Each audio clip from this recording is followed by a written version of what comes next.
Corey, I just started reading your book last month. I'm on the seventh read. Are therapists good for dating advice?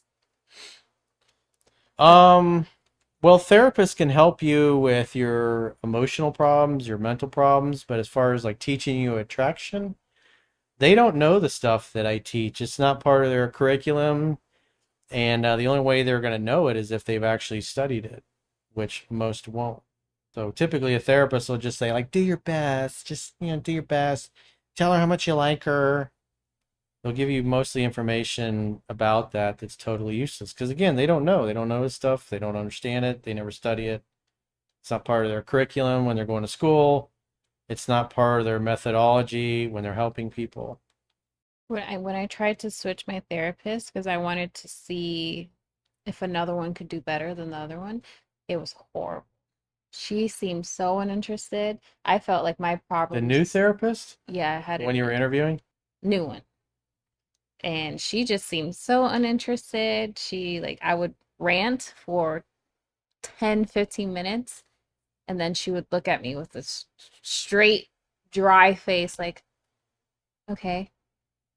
Oh my gosh. And I'm like, yeah, there's a lot of shitty ones out there, unfortunately. There was a guy who was a therapist, and he was in one of the YouTube comments the other day, and he was like, he was very condescending and arrogant, probably because he doesn't have a very busy practice and he doesn't make much money, and he hates the fact that I'm way more successful than him. And so he's like, Corey, I think most of your clients just need a good therapist, from a licensed professional. It's like just because you got a license and you took a class for a year or two and you're a therapist doesn't mean you're a good one or you're competent because there's a lot of shitty ones out there. yeah. It's good if you really don't have anyone to talk to. That's mostly what it's for. Yeah, you got to interview multiple ones. It's like an interview at least three or four of them. And if you don't like the person, it's like I assume you didn't go back to her. I Yeah, tried her one more time and it was the same yeah, I attitude. would have like fuck that. That you're wasting your time. After the first one, you should have dipped. Yeah. I was like, maybe she was having a bad day. Yeah. And the only time she actually started talking a lot was when it was about herself.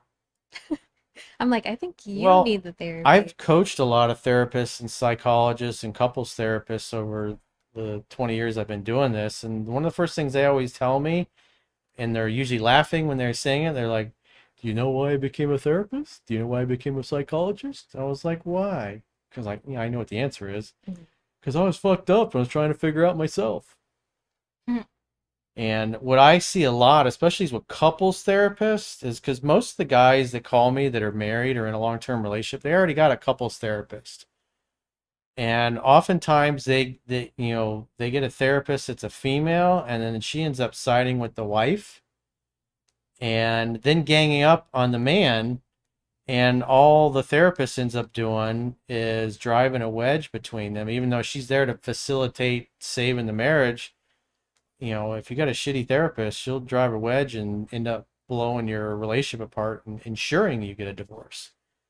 So, no, they don't all. Um, so they just lost my train of thought. I saw something in the chat, but um, there's just a lot of them out there. It's like what Caroline experienced. If you and your wife or you and your significant other go to a therapist and you walk out of there feeling worse or feeling like the therapist and your girl are ganging up on you, then you need to go to a different therapist. And so, in a situation like that, you and your significant other need to interview multiple ones, and you need to both give the thumbs up before you hire somebody because you're hiring somebody to help you, to help bring you together. And if you talk to somebody and one of you likes them and the other one doesn't, it's not going to go well. It's just like in sales.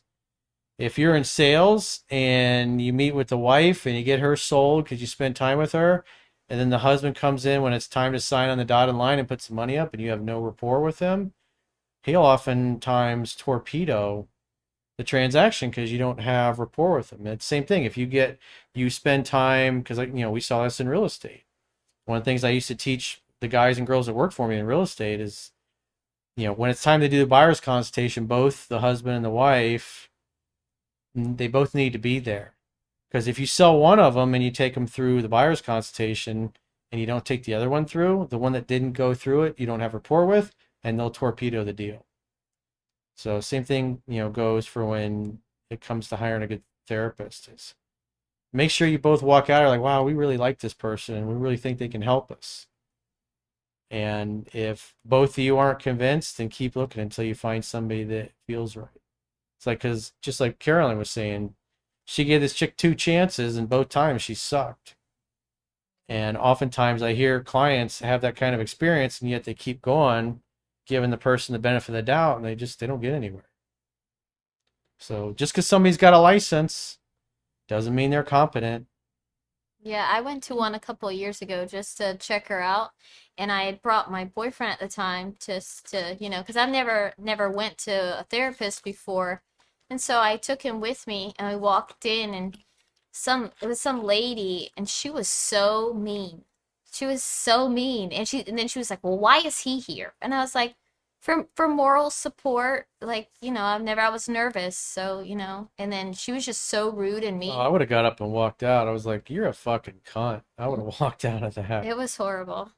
Says, I have worked with a therapist before and ended up having him tell me that he's actually not good with women. Well, again, the therapist is not there to teach you how women work or what they're attracted to. They don't know that stuff. They're there to help you with your emotional and your mental issues. That's what they go to school for. So if you're asking them how to pick up girls, it's like they don't know. I have a couples therapist in Europe. He speaks a different language. He also speaks English. But I started working with him like 10, 12 years ago. And this guy was married for 25 years. He was like one of the most famous and well-known couples therapists in his country. And so people are coming to him as like a last-ditch effort to save their marriage. And one of the things he really struggled with is he was never happy with his wife. He's like they never got along, and they were together like 25 years. And he's a guy that, now then decides that he doesn't want to stay with his wife and divorces her. And so it's like, how do you, when you're like supposed to be one of the best in the industry, how do you tell your clients, oh, by the way, I'm divorcing my wife? And so he struggled with that. And I coached him off and on for several years when he was dating. And I talked to him about 2, 3 years ago. And he'd been in a relationship with a much younger woman for about 3 years. And things were going amazing. But he'd never been in a relationship like that where it was easy and effortless. He was used to chaos with his ex-wife. And he had several, girlfriends before he got with that one.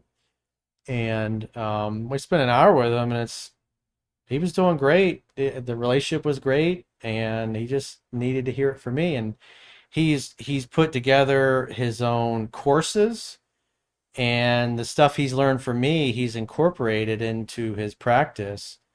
And he's way more effective now with his clients. He charges more. He does online courses. He's got a YouTube channel, and his YouTube channel's done real well. And since he's done that, he's had about 5 other therapists from his country learn his material, basically copy it and plagiarize it, and start their own YouTube channels, and they're all doing well also.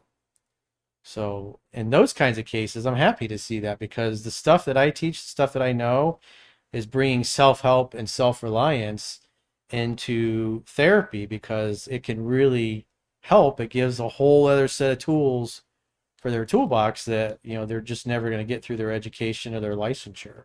So the good ones will learn it, but again, most of them won't. Even Sigmund Freud, he said, through his whole life and his study into the human mind, the one question he was unable to figure out was, what does a woman want?